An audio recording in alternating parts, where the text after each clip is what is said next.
How we doing after that epic game? We got Brady. My guy Brady. That's my guy.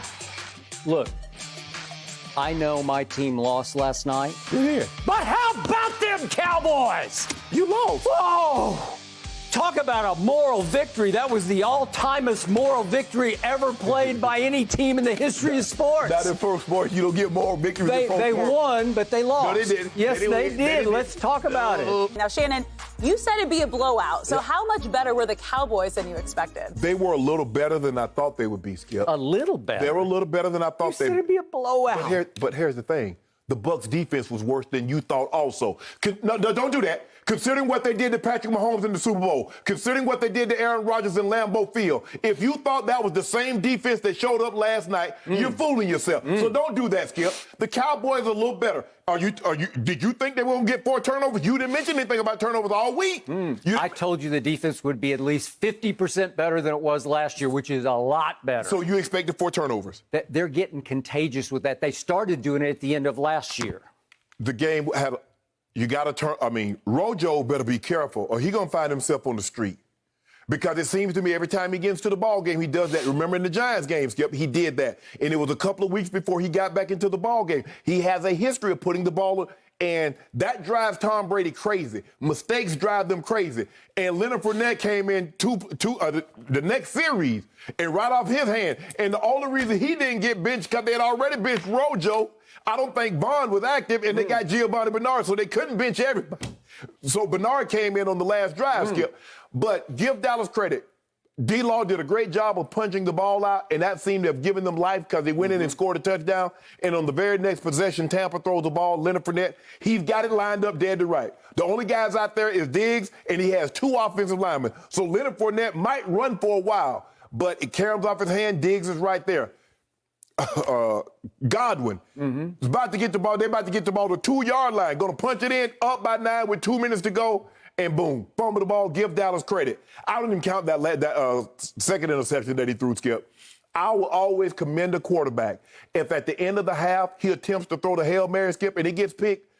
Because I've seen too many guys check it down. Because you care about your stats. Yeah. Yes. You worry about your passer rating interception. And Brady said, to hell with that. Let me give my guys a chance. So with that being said, Skip, the Cowboys wasted a great opportunity because Dak threw the ball 58 times, 42 completions, over 400 yards, 3 touchdowns. He should have had no interception. CeeDee Lamb dropped the ball and 4 turnovers, and you lose the game. That's what's driving them crazy.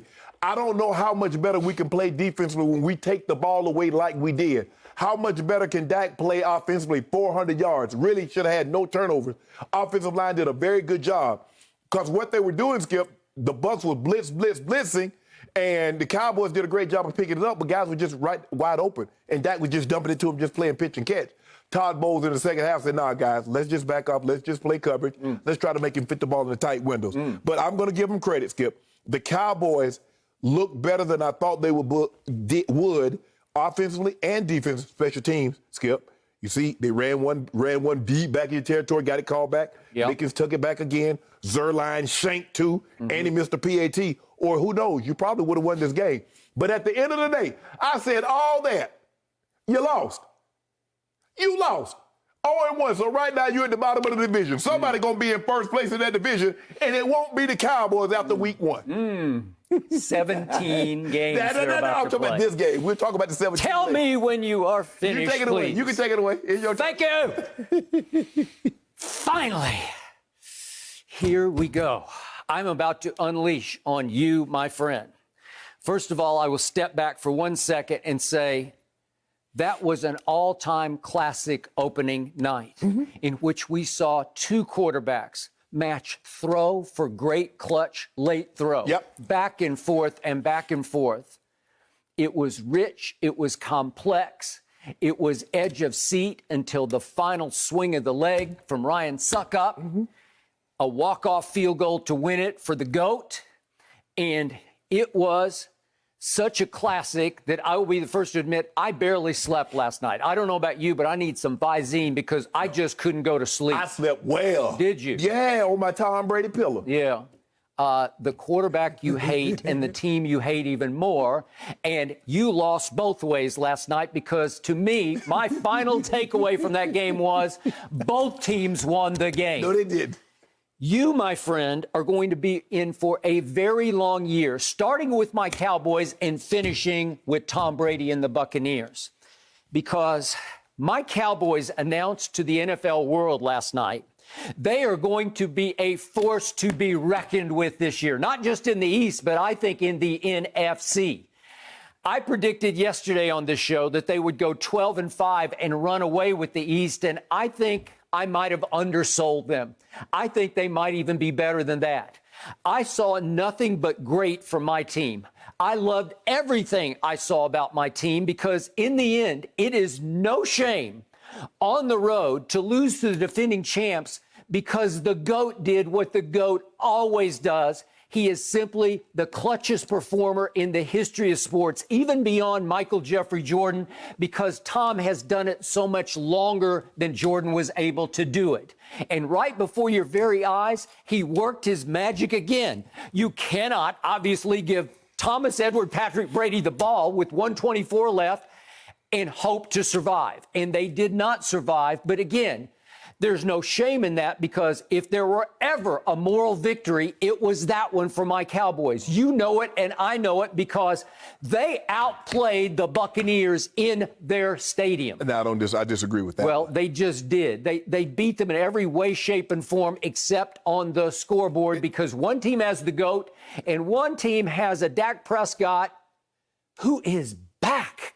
But he's just getting started. And I told you yesterday, we did, will he emerge as a top 5 quarterback? And I said, yes, he's going to emerge this year. He's going to stand up and live up to $75 million that Jerry Jones is paying him because this will be his year to take a deep breath and relax and seize control of this franchise. And I told you, he crumbled under the pressure to earn his deal from a Jerry Jones who did not want to pay him and admitted after he did pay him that he overpaid him. Right. And I think Jerry's having second thoughts about saying that after last night because I think Jerry witnessed his future. I think Jerry now has a chance to win a Super Bowl before Dak's contract is up because I saw a Super Bowl winning leader of a quarterback, a clutch playmaker of a quarterback last night. And I'm saying, what ankle surgery? He had 2 of them. He looked pretty nimble to me. Maybe not quite as quick not quite, but he was still moving around just fine. Mm-hmm. And I will remind you, he got pressured and hit 22 different times to Brady's 8 times, 22-8. Mm-hmm. And I think he stood up to that test pretty well, right? And I don't know what that mysterious lat injury was to his arm, but his arm looked pretty great to me last night. Yeah, I saw something totally different. I saw a lot of screens. I saw a lot of short stuff. I mean, if you look at his numbers, look at it in its totality, 35 of his 42 completions traveled 10 yards or less. Okay. So I saw a couple of touchdown passes that I thought were big-time throws to Amari. Skip, like I said, go ahead. I'm going to let you finish. Go ahead, let you finish. All right. Let you finish. So the point is that in the biggest picture, it comes down to Greg the Leg Zuerlein, who had off-season back surgery and didn't get to kick in the preseason because no Dallas Cowboy played in the preseason of any note. Mm-hmm. And he missed at least one field goal that was makeable, 31 yards, and he missed a 60-yarder that he usually makes like an extra point, and he did, speaking of extra points, miss an extra point. So I can do, if you had Greg the Leg in full swing with no back surgery residue, I'm saying that's 7 points that we left on the table last night, and what was the final score? Do I remember? Was it 31-29? Is that right? Yep. 31-29. Let's see. 29 plus 7. Heck, let's do 29 plus 4. I'll just do 4 points that we left on the table. And I thought he had gone completely south. And then to his credit, he sucked it up and nailed a couple of key kicks later in the game, right? Mm-hmm. Including the one that might have stood up as the game winner, except there was 1:24 left on the clock. But let me ask you this, Skip. Do you expect every team that the Cowboys play to turn the ball over 4 times and have 11 penalties. Now, that's very uncharacteristic. Now, we expect to see a little sloppy play, especially early on, because not a lot of the starters play, regardless of the team. Now, we know Dallas didn't play really any of their starters. Tampa played some of their starters. But in probably like the first month, everybody's trying to get their footing. You see how everybody was sucking wind last night? People cramping, Skip. Well, it's because it was 80% humidity. I wouldn't want to have to slog through that one. But guess what? You've been practicing in that. But there's a difference between practicing and playing. I would agree. You get in football shape by doing what, Skip? Playing football, which means in the preseason. And you can't simulate that in practice. And by the way, my team did win the time of possession battle, 34 minutes to 26 minutes. So that Tampa defense sucked it up last night. Well, that was a long, hard slog for them. Skip, you get that. You hand the ball off, and they punch it out, and now Dallas has the ball. You come back the next possession. Swing it to Fournette, and it's right. So now all of a sudden, you giving them some great opportunities. Bam. Agreed. And then you getting ready to go in the end zone, and Chris Godwin fumbles the ball into the end zone, and you drive back down the field to get you a game, leading field goal. Yep. So now you're going to have those minutes. But Skip, think about if Chris Godwin doesn't fumble that ball, you're about to give up 38 points with 4 turnovers with 3 turnovers, and you're going to say, man, that's the same defense. You got 4 turnovers, and you still gave up 31. Okay, next point. Thank you for bringing that up. That 44-year-old quarterback that you've tried to send home for 5 straight years, he looks like he's 24. He is getting better the older he gets. I have never, ever, ever seen anything like it, and I will never, ever see anything like it again. He is the first. He is the last. He is one of one. On opening night, he put on a show of a masterpiece last night. That was one that you put up on the mantle. I don't know what he did wrong last night. I can't see anything. We're going to talk about this in more depth later in the show, but the QBR that he got was a 65, which is scale 0 to 100. It is insultingly low because I don't know what he did wrong last night.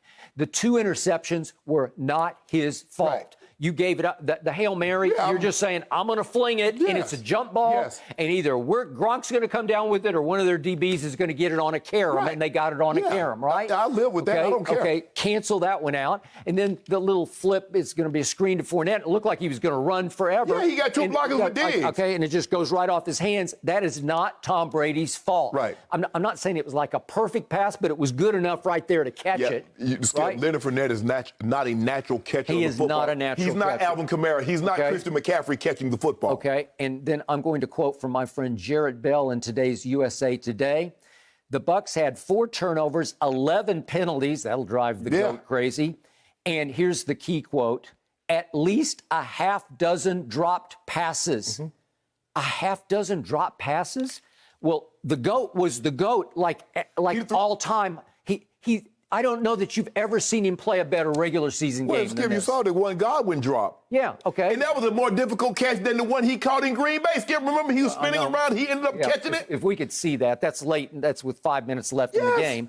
And the point of that one was that this one is the game breaker. If you catch it, you might score, and it's just going to be history. The game is going to be over at that point. But see, Skip, people criticizing Tom.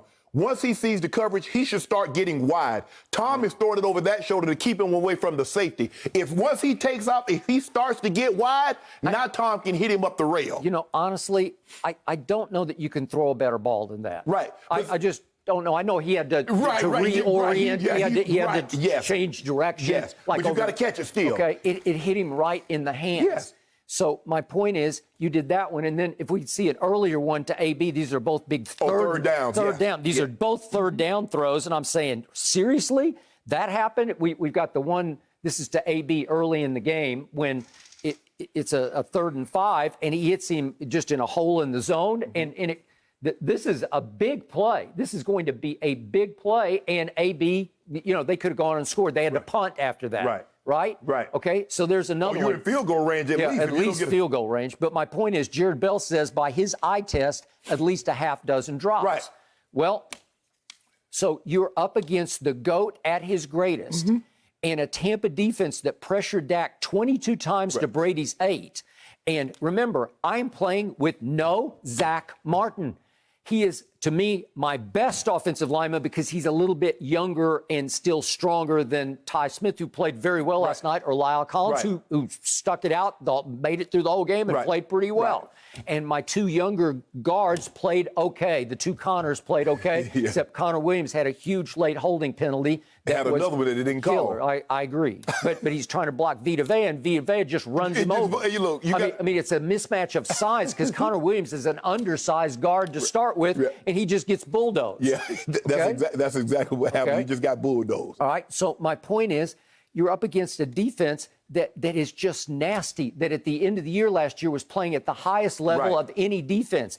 And to be able to at least keep Dak upright, he only went down via Shaq Barrett one time in the game. I was astounded by that you don't have Zach Martin and you kept him upright except for one sack. Again, he got pressured 22 times, but at least he was able to stand tall and get rid of the ball and keep you in the game. I really like the game plan. Skip, they just abandoned the run. They're like, we're not going to run. We're going to run here or there just to let them know that we can run the ball, but we're not really. Their best road grader is Zach Martin, and Zeke said the other day he's the best player on the best player, and we run behind Zach. But Zeke to Zach. I still don't believe they're going to run the football, but what it did is that they used their short passing game as the run. All those jailbreak screens to Amari and the CD Lamb, that was their running game, kind of like the West Coast offense and Bill Walsh. He said the short passing game is our running game. It's an extension of the running game, and that's what you saw. They were trying to bring pressure, and you find guys just sitting in the hole. I'm like, Todd, why you keep bringing pressure? You're leaving guys wide open. But I've always felt the secondary was the weak link. That front seven, if they can get pressure, now that back four is okay. But if they don't get pressure, those guys are really average across the back, Skip. And what it also tells me is that I don't care who your quarterback is. If you don't pressure that quarterback, what Dak did and what Tom Brady did, 30 out of 32 guys will light you up just like that if you don't pressure. I'm going to remind you, early on, Sean Murphy bunting on the first CD touchdown catch. Dislocated his elbow. They said he's going to be okay and shouldn't be out too long. It looked pretty bad to me. Skip, but again, you're losing a starting corner, and they had to go with Jamel Dean, who played a lot last year and picked six to Aaron Rodgers. He's a tall corner, which doesn't move really well. He's really tall. You want cornerbacks not as tall, Skip, and you want them to be able to be fluid through the hip to open and run. His change of direction is not very good. Now, when Murphy Bunnings did that, I tweeted, I did my elbow the exact same way. I missed 4 weeks. And people were like, 4 weeks? Yeah, I missed 4 weeks. Because they were treating me, and I asked Greek, can I order these equipment for myself? So everything that they had at work, Skip, I ordered for myself, treated myself around the clock. Maybe Murphy Bunting is just tougher than you are. Maybe he'll come back faster. I don't know. Neville Gallimore dislocated his. Yeah, he did. I got it. Jordan Whitehead has a hamstring pull. He is the starting other safety to Antoine Winfield. He did not play. Mike Edwards played for him, and then Mike Edwards cramped and was out, and they went all the way down to Andrew Adams from the practice squad. They had to elevate him from the practice squad yesterday. And there he is, and he's in the game, grabbing Blake Jarwin and holding him for a pass interference. And then he also made a play on Zeke. And by the way, this is another play that was a key turning point. If we could see this. This is the game right here. It could be, because this is the opening drive of the second half, and you can seize control of this. 3rd and 2, and they run a little wishbone pitch. Blake Jarwin, what are you doing? Yep. And the point is, the block is completely whiffed, just completely whiffed. But once upon a time, I got to tell you, once upon a time, the explosive Ohio State Zeke, he would have made the practice squad miss. That's Andrew Adams. Skip, you got a tight end on a safety. He's supposed to take that safety and walk him out the back of the end zone and dump him on his back. If you want to watch the game, buy a damn ticket. So block it. What you looking around for? Nobody ever accused Blake Jarwin of being a great blocker. But Skip, you got to skip. That's a tight end on a safety. All right. And he missed all of last year and has played very little in the preseason, so he missed his block. But there was a day when Ezekiel Elliott would have run Andrew Adams over or made him miss. One or the other, he would have gotten the ball to pay dirt, because that's who he was and what he used to do. And I think he's going to be much better than he was a year ago. But we both said yesterday they will probably abandon the run, and they did. And what did he end up with? He 39? He had 39 total 33. yards, but I had 39 because he caught 6. Right. So he had 39 because he had 2 catches for 6 yards. So 11 carries for 33, and one of them was a 13-yard burst up the sideline. Okay, so the rest of them averaged 2 yards. 10 for 20 were the rest of them.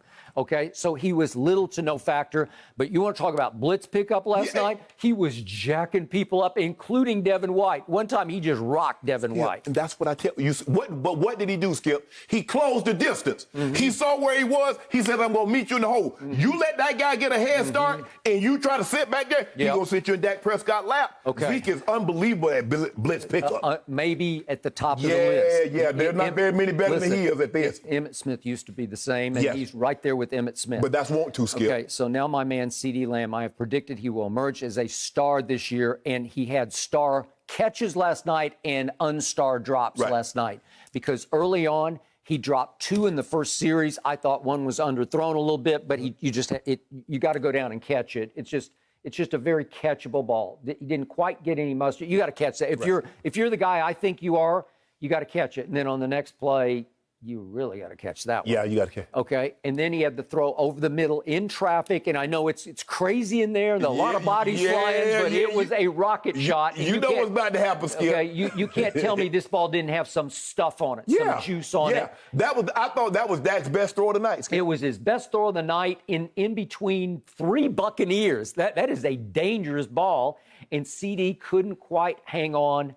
He knew he was going to get rocked, but he rocks people too. He is very physical. The thing is, Skip, when you're up high like that, I really never I didn't like the ball to cross my face. Yep. And what I mean by that, try to catch it like this. I want to turn by this because that safety, I want to take that shot in the back. It's not an easy catch. No. There's nothing easy about it. But if you're the guy I think you are, the guy we saw in burst because he caught the touchdown and then he had a huge 31-yard catch late in the game to set up the field goal. Right. That's the guy I'm betting on this year. Yeah. Okay, so speaking of that last drive, here's the problem. The game finally, to the bitter end, it boils down to this. They get the ball at their 10-yard line with 4:52 left, and Dak was Brady-esque. And here he comes, and he converts a 3rd and 6. I'm sorry, they got a penalty on 3rd and 6, and then they converted 3rd and 1. And here he comes, and he keeps going, and they got the hold, but they got out of it because CD. Remember that was 3rd and 11 at the 35, and CD catches a 31-yarder. Right. I thought he might score on that one, but anyway, it gets down to 1st and 10 at the 34, and he throws one over CD's head, which was the first play. Here it is. He was just covered, and he just threw it away. Right thing, I know, he was all over him. And then they try to hit Zeke on try to catch him off guard, catch him asleep, and he got 4. And then on 3rd and 6, guess what happened? Connor Williams holds, and Zeke goes nowhere on a little swing pass. He saved him. Yeah, and so the point is, now it's 3rd and 16 at the 40, and all he could do was just dump it to Amari, who got 10 yards. Well, now you're stuck because if you have to take this home. Those 3 plays there have to be executed where you just go chunk, chunk, chunk, first down. Because you got to either eat the clock, you have to eat the clock. There you go. The GOAT is just... It's got to be a walk-off. Hey, Brady was over there warming up because he knew what was about to happen. Yeah. And to the defense's credit, it made plays, like on the CD play, he was just flat out, he was suffocated. There's nowhere to go. Right. And all of a sudden, it's 1:24 left, and to Greg the Leg's credit, he made the field goal. Right. Okay, so I was happy with that, but here came Tom Brady. You got to make it a walk-off. Yep. You have to. You got it because he has a timeout in 127. So that's like 2 minutes to him. I agree. How about them Cowboys, though? All right, guys, we have so much more on this game to get to. Thank you for watching. You can subscribe here to get the latest from the show, and be sure to check out more of the best clips from Undisputed, or go watch a few other segments from our other shows on FS1.